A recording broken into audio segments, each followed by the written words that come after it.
আজ বানাবো সুস্বাদু বেলের শরবত, যা খেলে শরীর মন দুটোই ঠান্ডা থাকে।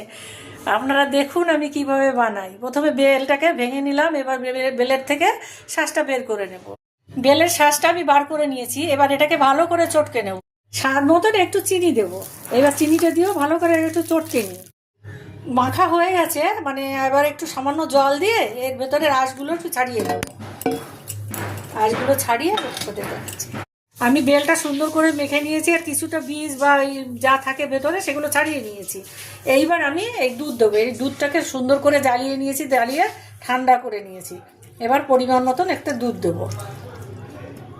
দেখুন এইভাবে একবার বানিয়ে খাবেন, খেয়ে বলবেন কেমন হয়েছে।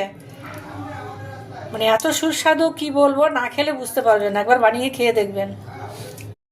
তৈরি হয়ে গেছে আমার সুস্বাদু বেলের শরবত। বন্ধুরা একবার বানিয়ে খেয়ে দেখবেন কেমন লাগে, অপূর্ব স্বাদ।